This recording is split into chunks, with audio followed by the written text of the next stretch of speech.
Hey, hello everyone. This is the last lecture regarding the efficient architectures. Okay. So this paper, the mobile lab, this is proposed by the Google research, and this is not officially published yet in any conferences, but having some important lessons for reducing the time complexity of the CNN architecture. So I will want to share with you.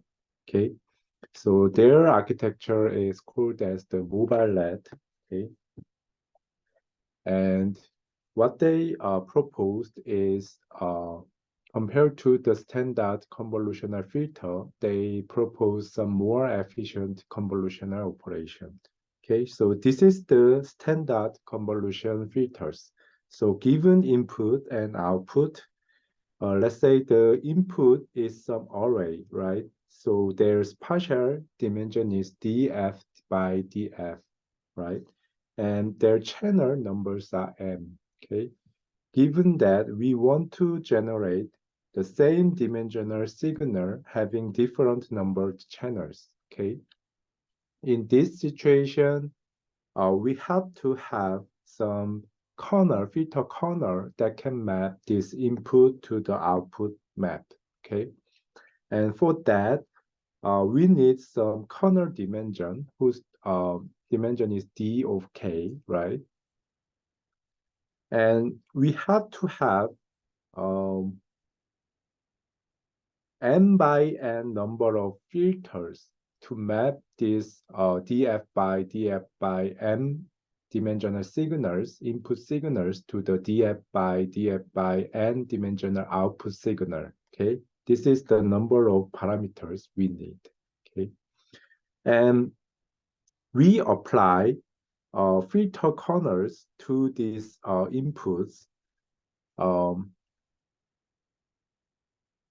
for n number of n times and also for these m channels, okay?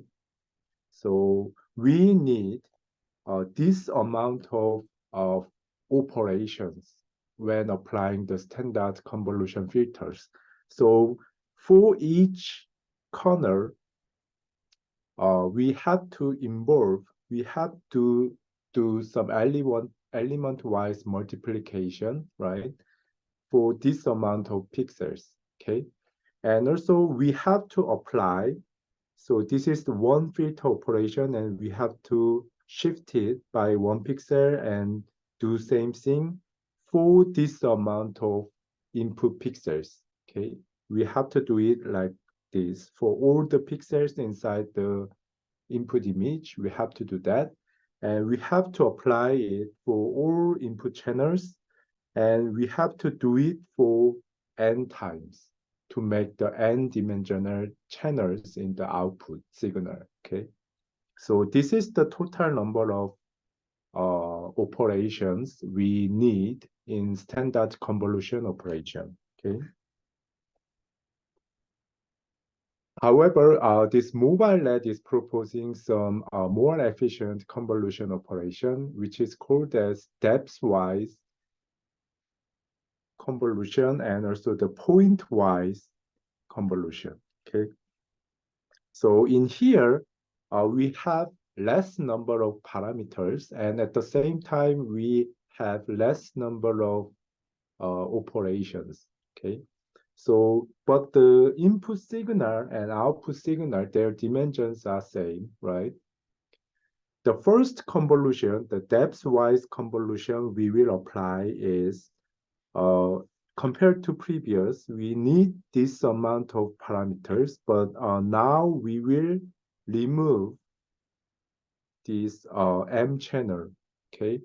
So we apply these same filters for these M channels. For this and for this, we will apply the same filter corner, okay? And then we can transform it in the same dimensional signal, right? And for that, we need this amount of operations. So this is same formula as this, but now uh, this um, this n is 1, right? Here n is 1. So we need this amount of operations, okay, for the first part, the depth-wise convolution. And then for each point in this uh, output, we apply one by one dimensional corner, but have different corners for channels, okay? This is called as point-wise convolution, okay? And we apply this n times to make this dimensional signal, okay? And now, because dk is 1, so filter corner size is 1, so 1 by 1 by n by n by df by df. We anyways requires this number of reduced number of operations, okay? So we need totally this amount of operations when doing the separation of convolution operation, okay? And that is actually, when compared to the original convolution filters, this reduced amount, that is actually the ratio is like this, okay? So when the output size becomes larger and when the corner size becomes larger, the ratio, it becomes lower and lower, okay? So, I mean, this mobile lab paper, they are proposing this efficient convolution operation, okay? So by doing that, they can increase the efficiency of the CNN architecture, okay? So this is the original CNN architecture using the standard convolutional layer, okay? This is the standard convolutional layer, but here they change it to depth-wise convolution and one by one point-wise convolution, okay? They divide it by 2, right? But they use this batch normalization and ReLU after these 2 convolutions, okay? So this is indicating the depth-wise convolution and point-wise convolution, and samely here, okay? They divide it like this. So this is the mobile LED architectures, okay? So when we compare their time complexity between different operations,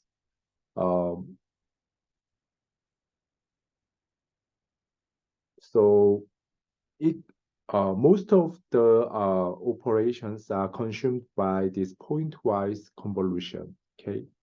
But depth-wise convolution, that's very efficient, actually, okay? So this is the entire resources used by each layer here, okay? And this is the interesting comparison. So mobile LED, this is their proposal, right? Using the depth-wise convolution and also the point-wise convolution. But this convolution mobile LED, this is the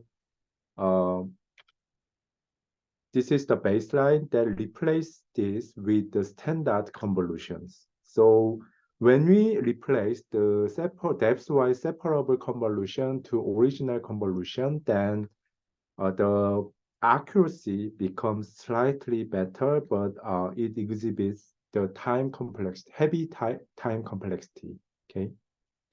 But when we use the depth-wise separable convolution, the accuracy is slightly reduced, right? Like by 1%, but we exhibit very efficient time complexity, okay? This is the thing proposed in this mobile lab paper, okay? And they proposed additional components that are wanting to further optimize the efficiency, okay? So first thing is width. So in CNN, um, there are channels, right? So, sorry, this is the DF, EF, and this is the M. We have M channel, and also the output, they have N channel, right?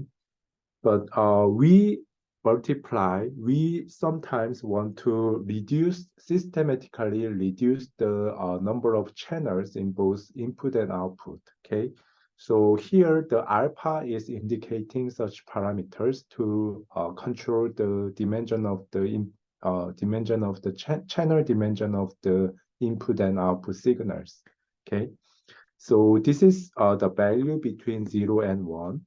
So if we adjust this alpha further, then we can further control the time complexity of the entire network, okay?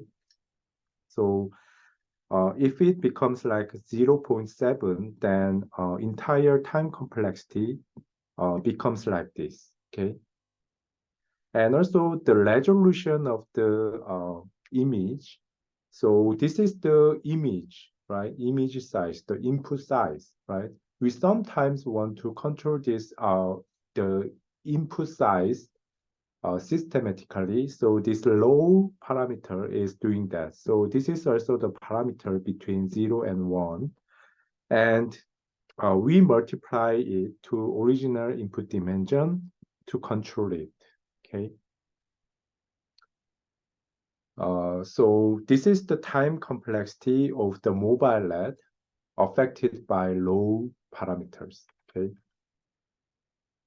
So this is the some comparison between different architectures using different alpha parameters. So alpha is 1 to 0.25. The accuracy becomes less, right? But the time complexity, it becomes much more efficient, okay? So depending on the application, depending on the device we are using, we can further systematically control the efficiency and the accuracy, okay? That's what they want using this alpha parameter, okay? And also this is the low. So this here, the low is fixed to 1.0, but they instead change the image size itself. But they of course, they find that there are trade-off between accuracy and the efficiency depending on the image size, okay? So this low is controlling that, and alpha is also controlling that, okay? They want to systematically control the time complexity and the accuracy of the entire mobile LED, okay? So this was the introduction for the mobile LED, and this is the mobile version 2, and this is also the technical report yet. Okay. This was the mobile LED one. They proposed the depth-wise convolution and also followed by the point-wise convolution. Okay. And they also used this LELU6, which will be detailed later. Okay. So compared to LELU, so in mobile application, the precision is limited normally. So when the precision is limited, they cannot efficiently represent the number which is large in scale, right? So here they want to bound the range of the large numbers further. Okay, that's the motivation for using LELU6. Okay. Anyways, this is the mobile LED version 1. And mobile LED version 2 looks like this. Actually, there are two types of blocks. Okay, the first block, they don't have any, they are using stride 1. Then they have this kind of residual blocks. Okay, so they further propose these residual blocks to improve the performance, and also they propose another module, but will be detailed later. Okay, so they actually propose one more convolution operation before applying these two, okay? The role of this is actually expanding the channel size of these two modules, okay? We will detail it further later. Anyways, if we use the stride 2, there's no residual connection. Maybe the dimension of the signals here can be changed. So when the signals are downsampled, they don't use this residual connection. Anyway, there are actually two types of blocks in mobile lab version 2, but they in common have this one-by-one convolution before applying these depth separable convolutions. Okay, that's the thing proposed in mobile lab version 2. And I have to explain this slide before introducing why they have this type of modules before applying the depth-wise things, okay? So this is the input signal, okay? And what they explain here is they apply some random matrix T to transform this original signal into some n-dimensional signal, and they apply T minus 1 to make it into the original space. So ideally, this signal, output signal, need to be same as this input signal, okay? But thing is, if they apply ReLU here,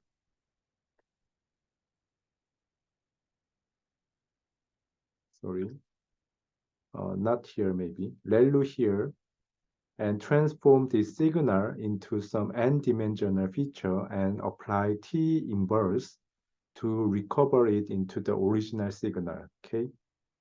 So without ReLU, if we apply some T matrix and multiply again for that signal, T minus 1, T inverse, then these two, output and input, have to be same, okay?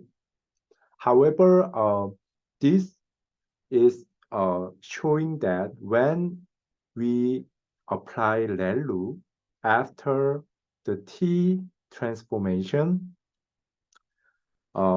this is the output signal recovered here. So when we use n equal to 2, then the signals are completely different from the original signal. This is the reconstructed signal here, located here, right? It have to be ideally same as the original input. However, because we apply ReLU, these output signals are significantly different from the original signal, right? But thing is, when they increase the n dimension to like 15 and 30, right? Compared to this, this is actually similar to the original signal, right? So they apply transformation followed by ReLU and transform it to 30-dimensional some space. Then apply T inverse again, then the output becomes like this. But if they transform it to some lower dimensional space, then the signals are become different from the original signal. Okay. Okay.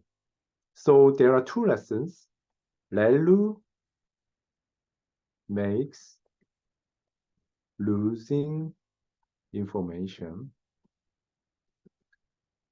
And second, if even though we lose the information, if n becomes larger, the signals, we can retain more information. Okay.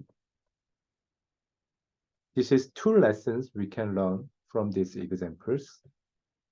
So ReLU can reduce the information contained in the responses, okay? And MobileNet version 2 proposed to have the linear bottleneck layer to perform the linear transformation, okay? So actually this one by one block, additional block before the depth-wise convolution is the linear bottleneck layer, okay? They first want to map it to higher dimensional space, okay?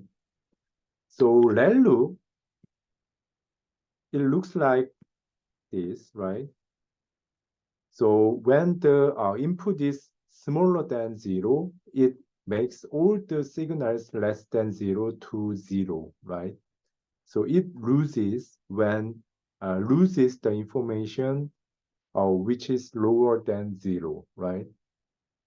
But when the signal is larger than 0, it is actually the linear transformation, okay? So anyway, when we apply ReLU, it indeed lose some information, but if we increase our intermediate dimensions, then the information lost we can compensate for, right? So what they want to propose here is this, okay? So they first,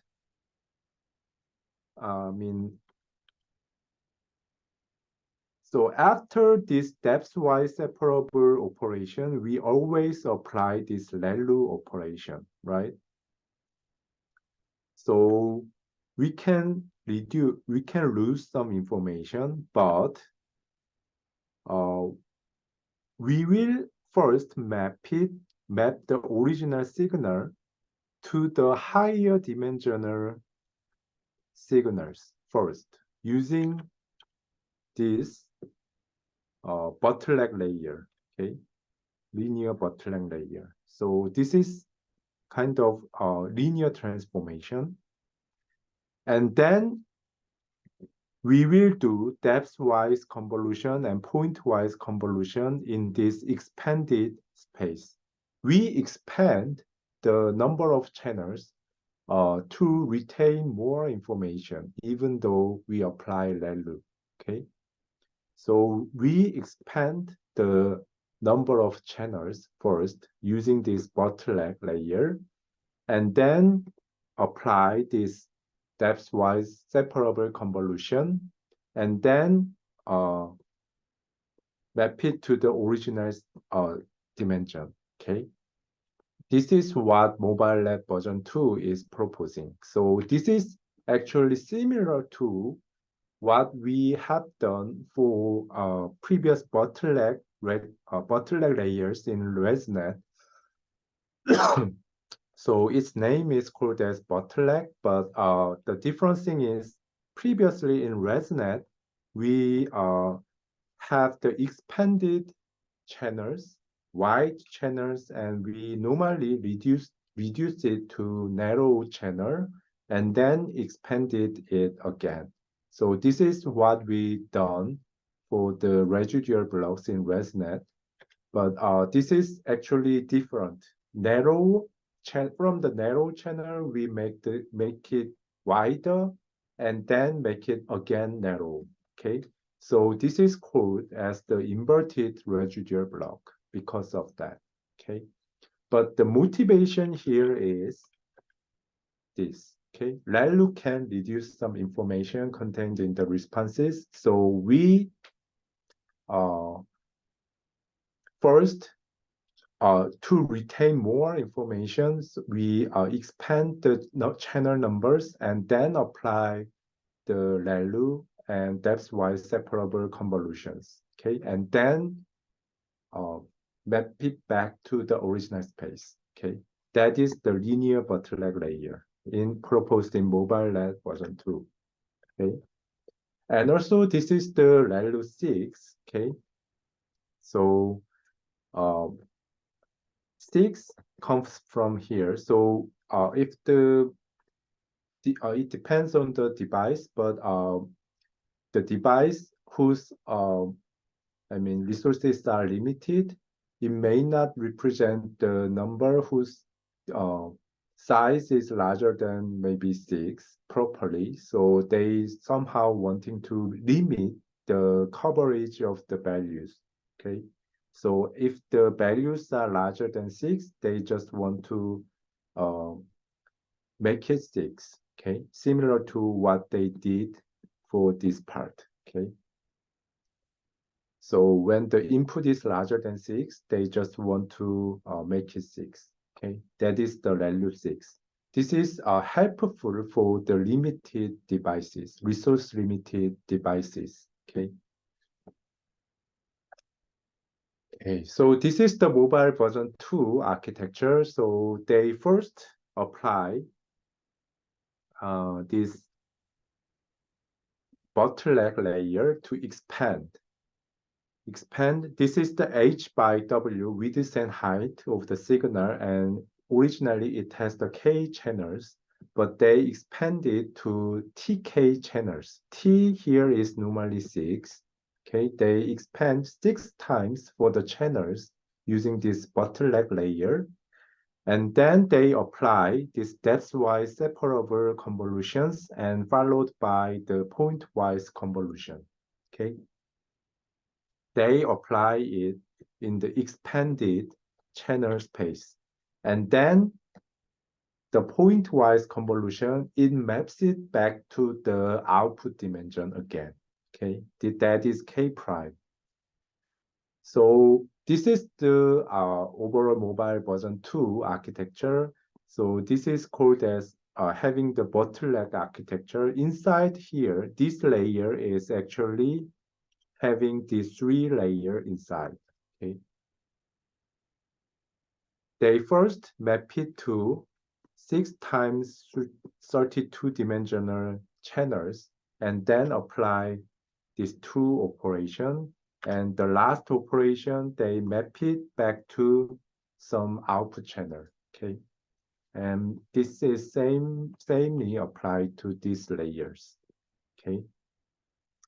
By doing that, the mobile lab version 2, they can achieve better accuracy than mobile version 1. Okay. If it top one accuracy is 70 something, then mobile version 2, they record better performance. Okay. And how to say there, so given better performance, it exhibits less speed. Okay, that's the merit of mobile version 2. Okay, and this is the mobile lab version 3, and this is actually published in ICCB 19, and their overall architectures are similar to mobile net version 2, but thing is they have this quiz excite layer in these residual connections, and also they use different nonlinear layers. Okay, so mainly these things are different, but you can see that these architectures are almost same as the mobile lab version 2, right? But these details are improved. Okay. And also they applied to search for this squeeze and excite layer, they apply some NAS method. Okay. This is the neural architecture search. Okay. So actually these details are beyond the scope of this course. So I will briefly introduce this NAS. So maybe this NAS is using the reinforcement learning.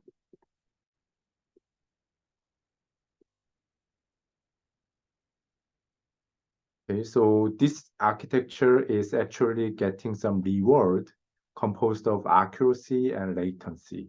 And this controller is actually the LSTM-based method. And they search for new samples.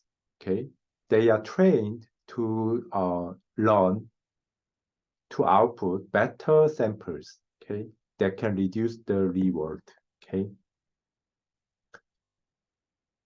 Anyway, they use the reinforcement learning to sample some model that can reduce the reward, and rewards are composed of accuracy and latency, okay. Using this NAS approach, they can find the better entire architecture, okay. Okay, but I mean, this takes a lot of time, okay. And also for each layer of the mobile net, they apply different NAS approach. So this is some net adapt. This is another NAS approach, but they apply this for each layers. Layer by layer, they apply this to optimize each layer.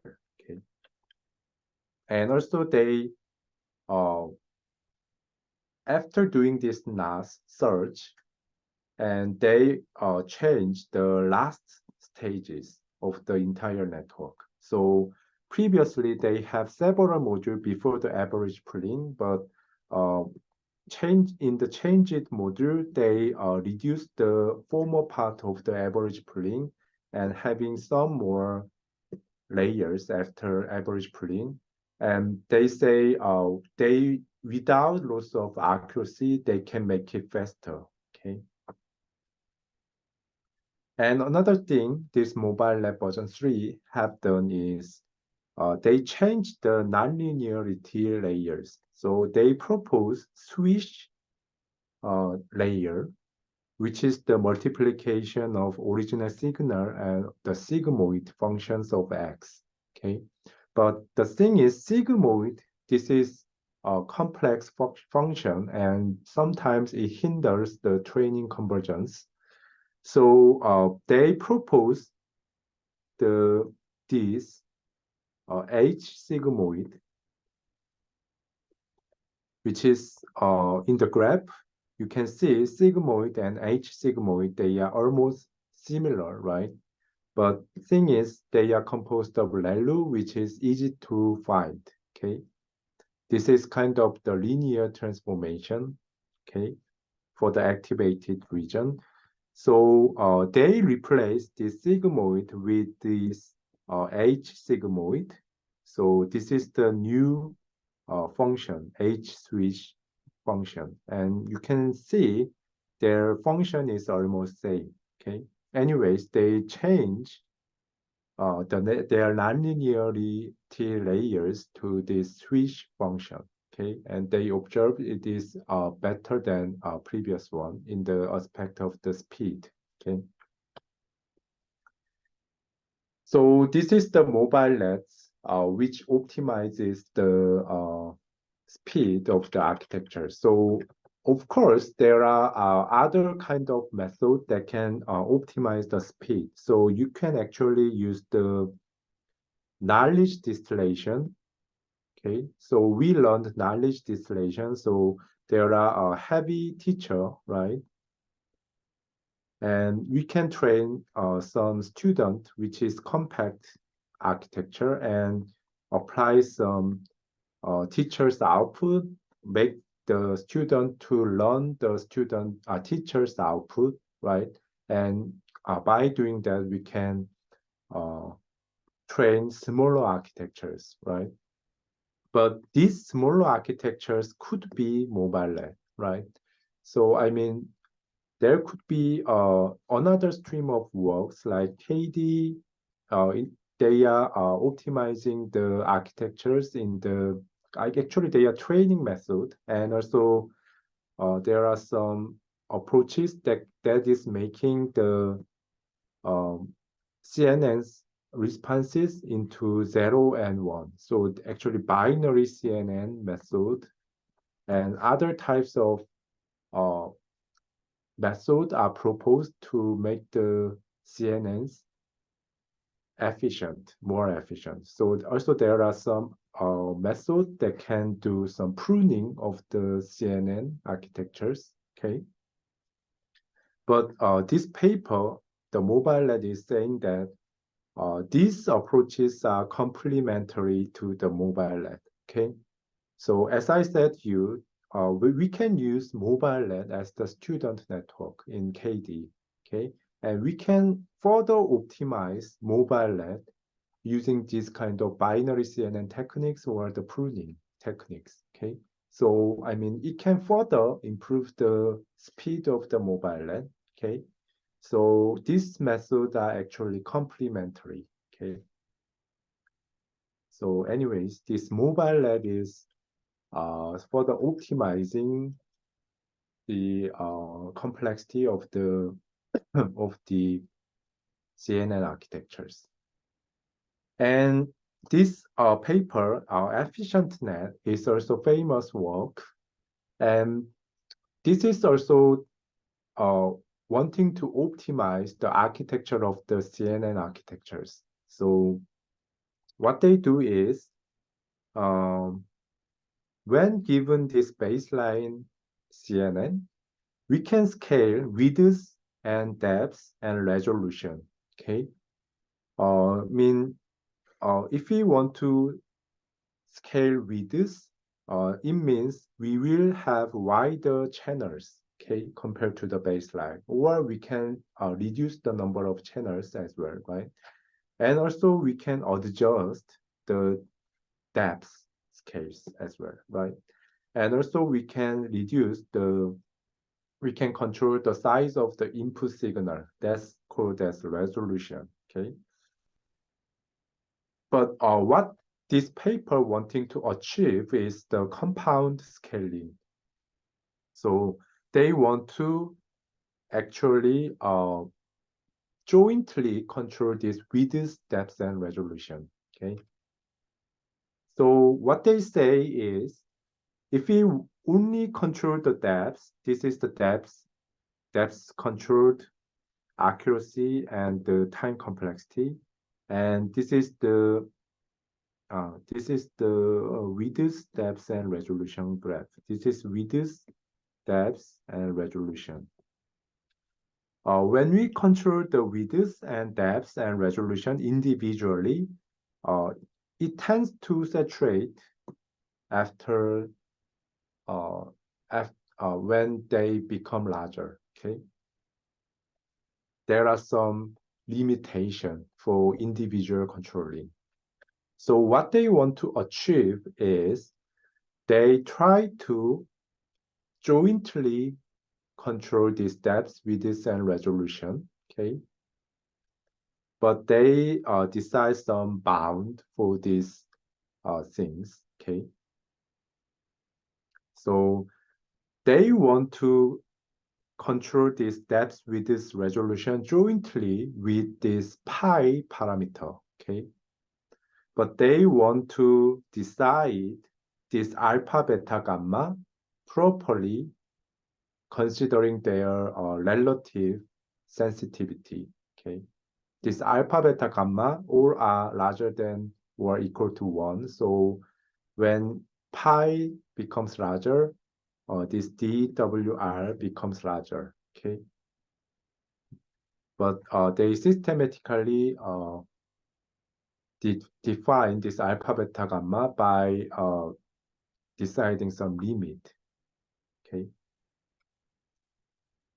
So what they observe, they conduct a lot of experiment, and they actually find that when alpha, beta, gamma is like this,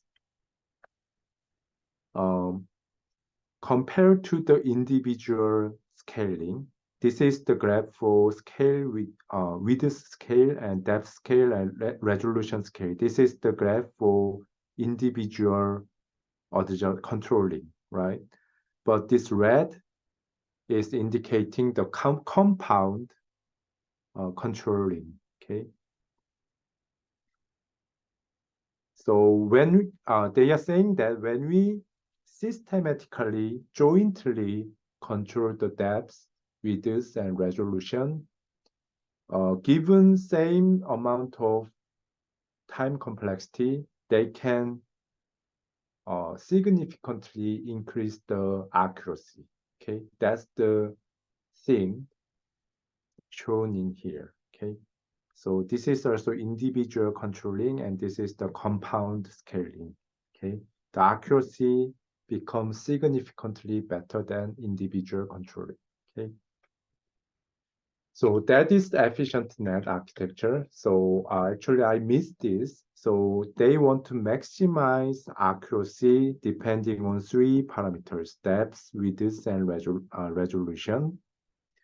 And actually this is indicating the overall architecture having this amount of resolution and this amount of channel number and this amount of depth layers. Okay, this is actually the actual number of actual layers. Okay, we by multiplying each layers we constitute the overall architecture.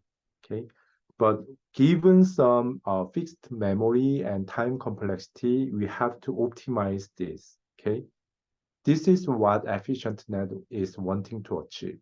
Okay, to uh, to fit to some memory and time complexity limitation, they want to control the depth, width, and resolution jointly.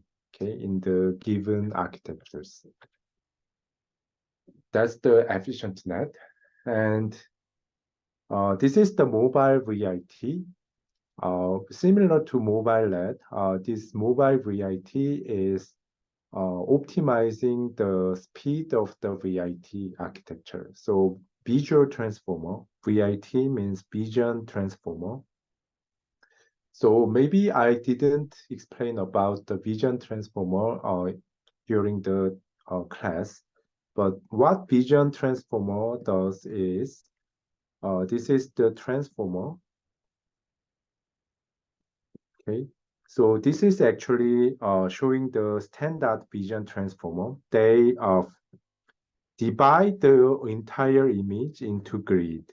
Okay, and they flatten each patch into 1D signal like this. Okay, they actually make this patch information into n-dimensional vector and actually make it as the 1D signal. So here it was 2D signal, but they flatten it to make it 1D.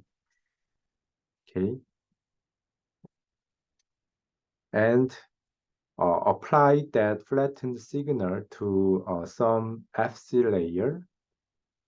And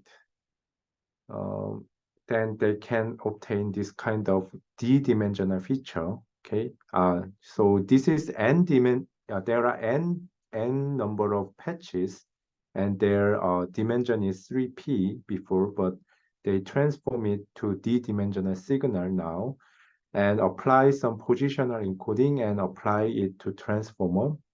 And after obtaining some output from the transformer, we map it to some our desired signal. Okay. In this case, VIT, they are used for the classification task. So they classify this entire image into some class labels. Okay. So they map it to class label of the entire image using these linear layers. Okay, this is the VIT architecture. But they are saying that applying the attention mechanism to entire patches is kind of wasteful in time complexity. Okay, so what they does is they involve mobile lab version 2 blocks in the middle of the network.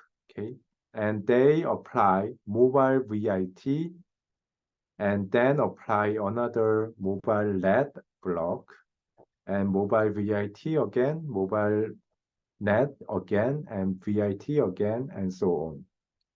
Okay, they somehow mix the convolution operation and also the attention mechanism, okay, all together. Okay, So that is what this paper is wanting to do.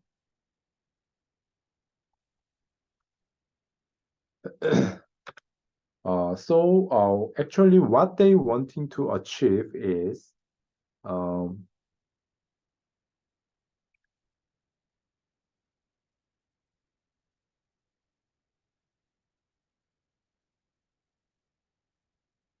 they sorry.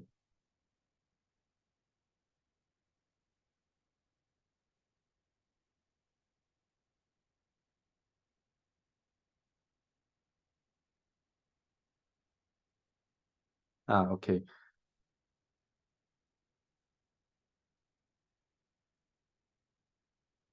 So what they wanting to achieve is um, by mixing the mobile LED and also the mobile VIT, somehow they are applying the attention mechanism onto some of the representative patches. Instead of applying the attention mechanism, all of the patches, they apply it by mixing mobile VIT and mobile LED. The effect is they are actually mixing the mixing operations like this. So it becomes like these patches are reflecting nearest patches information using the mobile LED operations. Okay, so this is actually what convolution operation can do. So convolution is some local operation.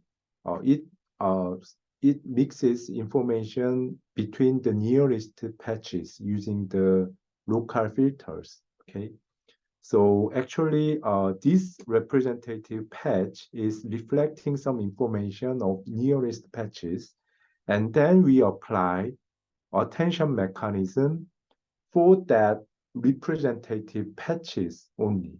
Okay, that's what this mobile VIT is motivated. Okay, so due to that, uh, given same number of parameters, the mobile VIT, they achieve far better performance than previous mobile LED architectures and other alternatives. Okay, and this is similar result. Okay, and this was ICLR 22 paper, and after this, there appears some efficient VIT paper, okay? And this is even better than, this ours is even better than other alternatives. So mobile LED is, mobile VIT is actually located here, and efficient VIT is like this, okay? It's quite recent paper, and what they do is also similar to mobile VIT. So they also mix the feed-forward network, and in between this feed-forward network, they apply the attention mechanism. So they always do it like this. They apply feed-forward network before and after the attention mechanism. This is attention, okay? When obtaining the next layer's response from the previous layer's response, okay? So they are motivated similarly to the mobile VIT in that the attention mechanism is inefficient, but they are good at uh, modeling the global relationship between patches, right? But the CNN or the feed-forward networks, they are good at capturing the local information, okay? So before and after attention mechanism, they apply the feed-forward network to make some, to model the locality, and after, in between them, they do apply some attention mechanism that can learn some global relationship between patches. Okay, that is actually efficient VIT. And also, each efficient VIT blocks are here, right? This is the entire architecture of the efficient VIT, and this is the individual efficient VIT block. And this is the cascaded group attention block, okay? So what they do here is the input is divided into H number of head, okay? And they apply different self-attention mechanism afterwards. But the thing is, in multi-head attention mechanisms, their responses were independent each other previously. But here the head 2 will use the head 1's output information and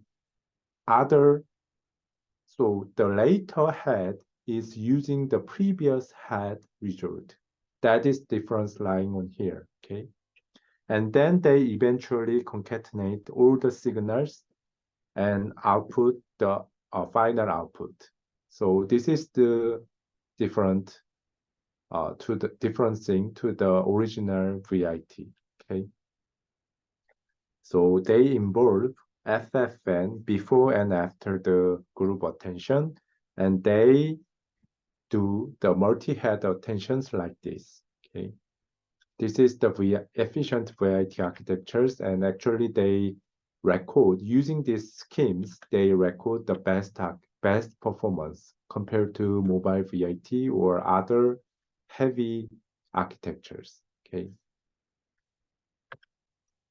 So this is some method I want to share with you for the efficient architectures, okay?